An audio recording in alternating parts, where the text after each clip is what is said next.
ዛሬ በአፍሪካ ሰማይ ላይ የተከናወነ ልባችንን የሚነካ ቁጣን የሚቀሰቅስ ነገር ግን በመጨረሻ ኩራት እንዲሰማን የሚያደርግ እውነተኛ ታሪክን ይዤላችሁ መጥቻለሁ። ይህ ታሪክ የአንድ አፍሪካ መሪ የቡርኪና ፋሶ ወጣትና ቀናኢ ፕሬዝዳንት የሆኑት የክቡር ኢብራሂም ትራኦሬ ታሪክ ነው። በዓለም መድረክ ላይ አገራቸውን በክብር ወክለው ዲፕሎማሲያዊ ስብሰባ አጠናቀው በኩራት ወደ እናት ሀገራቸው ሲመለሱ ዓለማችን ክብርን እንዴት እየረሳች እንደሆነ የሚያሳይ አንዳንዴም እውነት ለመሆኑ የሚያጠራጥር የሚመስል ክስተት ገጥሟቸዋል።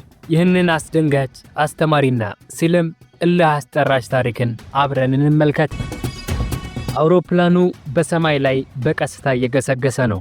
አጃቢዎችን የማይሻው ቦዲጋርድ የማያስደስተው ከረጅም ጊዜያት በኋላ በአፍሪካ አህጉር የፈነጠቀ ፋራ የብዙዎች ተስፋ ትሁቱ መሪ ዳግማዊ ቶማስ ሳንካራ ፕሬዝዳንት ኢብራሂም ትራኦሬ በዚያ አውሮፕላን ውስጥ እንደ ተራ ተሳፋሪ መስለው ተቀምጠዋል።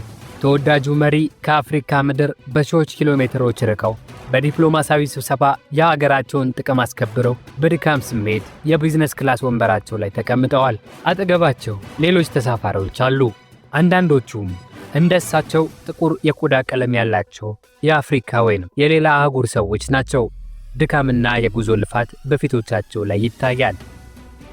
በድንገት የአየር መንገዱ የበረራ አስተናጋጅ ክሌር የምትባል ሴት ፊቷ ላይ የሥራ ግዴታ ሳይሆን ያልተለመደ ትዕቢት የሚነበብባት የቢዝነስ ክላስ ውስጥ መዞር ትጀምራለች።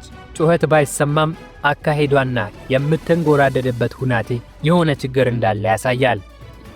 ምን እንደተፈጠረ ብዙም ሳይቆይ ግልጽ ሆነ።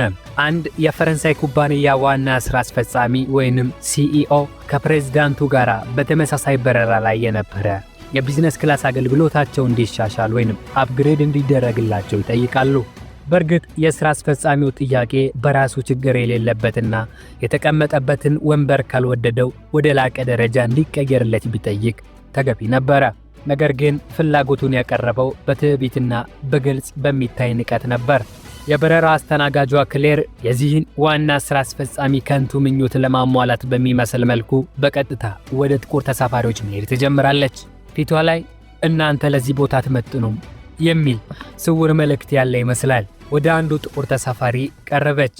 የሆነ ነገር ተነጋገሩ። ተሳፋሪው ግራ በተጋባና በብስጭት ስሜት ሆኖ ወንበሩን ለቋል።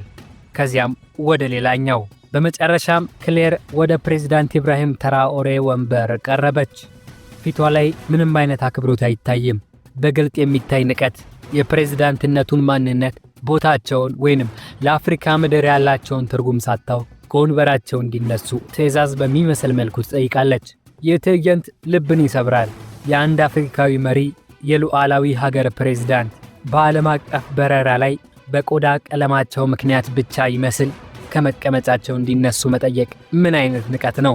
ፕሬዝዳንት ትራኦሬ ግን በዚህ አስቀያሚ ሁኔታ ውስጥ እንኳን ሆነው የፕሬዝዳንትነት ግርማቸው ከፊታቸው ላይ አይጠፋም። በረጋ መንፈስ ድምፃቸውን ሳያሰሙ በትህትና ግን ደግሞ በጽናት አሻፈረኝ እምቢ ይላሉ። ይህን ጊዜ የበረራ አስተናጋጇ ክሌር ግራ ገባት። ፊቷ ላይ ንዴትና ግራ መጋባት ይነበባል። ነገር ግን ሐሳቧን አልተወችም። እንደገና ወደ ሌሎች ጥቁር ተሳፋሪዎች በመሄድ ወንበሮቻቸውን እንዲለቁ በድጋሚ ትወተውታለች። ሌሎች ጥቁር ተሳፋሪዎች በድንጋጤ በብስጭትና ጥልቅ የሆነ የመናቅ ስሜት ሲሰማቸው ፊታቸው ላይ ይታያል። ይህ እንዴት ያሳዝናል! ፕሬዝዳንት ትራኦሬ ይህንን ኢሰብአዊና አድሏዊ ድርጊት ዝም ብለው ማየት አልቻሉም። ድምፃቸውን ከፍ አድርገው ባይናገሩም የበረራ አስተናጋጇ ክሌር የፈጸመችው ድርጊት ምን ያህል አድሏዊ እንደሆነ በቆዳ ቀለም ላይ የተመሰረተ አሳፋሪ መድሎ እንደሆነ በይፋ ይናገራሉ።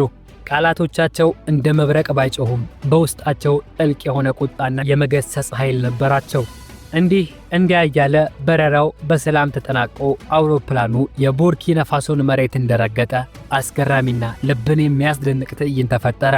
አውሮፕላኑ ሙሉ በሙሉ ከመቆሙ በፊት የፕሬዝዳንት ኢብራሂም ትራኦሬ ማንነት የሚያሳውቅ የሀገር መሪን የሚመጥን የፕሬዝዳንታዊ አቀባበል በአውሮፕላኑ ደረጃ ስር ተሰልፎ ይጠብቅ ነበር። ቀይ ምንጣፍ ተዘርግቷል። ወታደራዊ ባንዶች ተሰልፈዋል። ከፍተኛ የመንግስት ባለስልጣናት ውዱን መሪያቸውን በአክብሮት ለመቀበል ቆመዋል። ይህንን ትዕይንት የተመለከቱት የበረራ አስተናጋጇ ክሌርና የፈረንሳዩ ዋና ሥራ አስፈጻሚ ተብዬ በመደንገጥ ደረቁ።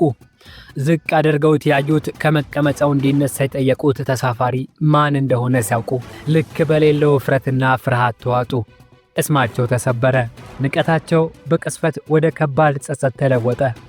ክብር የማያውቁት የበረራ አስተናጋጇ ክሌርና የፈረንሳይ ዋና ሥራ አስፈጻሚ ወዲያውኑ በቡርኪና ፋሶ አየር ማረፊያ በጸጥታ ኃይሎች በቁጥጥር ስር ዋሉ።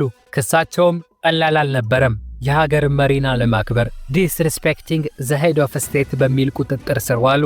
ይህ ድርጊት በቡርኪና ፋሶ ሕግ መሠረት ከባድ ወንጀል ነው። ፕሬዝዳንት ኢብራሂም ትራኦሬ በዚህ ክስተት ለአፍሪካ ብቻ ሳይሆን ለመላው ዓለም ግልጽና የማያሻማ መልእክት አስተላልፈዋል። የቡርኪና ፋሶ ምድርና የአፍሪካ ምድር የሰውን ክብርና ሰብአዊነት ከማንኛውም ነገር በላይ እንደምታስቀድም፣ የቆዳ ቀለም፣ ሀብት ወይንም ስልጣን ለቡርኪና ፋሶ ሕዝብ ዋጋ እንደሌለው በጽናት አሳዩ። የቀኝ ገዢዎች አስተሳሰብ በሀገራቸው ቦታ እንደሌለው በድፍረት ተናገሩ። ምንም እንኳ ዓለም አቀፍና ዲፕሎማሲያዊ ጫናዎች ቢኖሩም ቡርኪና ፋሶ በሁሉም ዜጎችና በሁሉም ሰው ላይ እኩል ፍትህ እንዲሰፍን አበክራ ጠየቀች። ይህ ክስተት የቡርኪና ፋሶን ሉዓላዊነት አጉልቶ ያሳየ ክስተት ነበረ። ይህ ሁሉ ጉድ የተስተናገደበት ኤር ፍራንሲስ የተባለው አየር መንገድ ስሙ በእጅጉ ተበላሸ። በብዙዎች ዘንድ ከፍተኛ ተቃውሞና ቦይኮት ገጠመው። አየር መንገዱ በይፋ ይቅርታ ለመጠየቅ ተገዷል። ነገር ግን የደረሰው ጉዳት ቀላል አልነበረም። የበረራ አስተናጋጇ ክሌር እና የፈረንሳዩ ዋና ሥራ አስፈጻሚ ለፈጸሙት አድሏዊ ድርጊት በቡርኪና ፋሶ ሕግ መሠረት ተጠያቂ ሆነው ከባድ የሕግ መዘዝ ገጥሟቸዋል። ፍትህ ተፈጽሟል።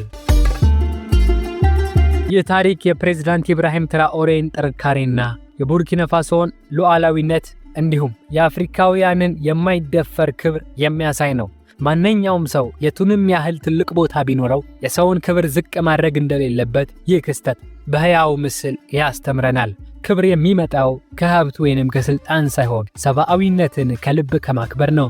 የፕሬዝዳንት ኢብራሂም ትራኦሬ ድርጊት ለሁላችንም ትልቅ ትምህርት ሲሆን፣ በተለይም ለአፍሪካውያን የማንቂያ ደውል ነው። ክስተቱ ስለ ሰብአዊ ክብር፣ ስለ ሉዓላዊነት፣ ስለ ዘረኝነትና ስለ መድሎ ምንነት በጥልቅ እንድናስብ ያደርገናል። እስከ መቼ ነው በቆዳ ቀለማችን እኛ አፍሪካውያኖች የምንገለለው? እስከ መቼስ ነው የቀኝ ግዛት ጠባሳ ከላያችን የሚሽረው? የመዳናችንን ጊዜ የምናሳጥረው የምናስረዝመውም እኛው ራሳችን ነን። የፕሬዝዳንት ኢብራሂም ትራኦሬ ጽናትና የቡርኪና ፋሶ ሕዝብ ወሳኝነት ለሁሉም ጥልቅ አርአያ ነው።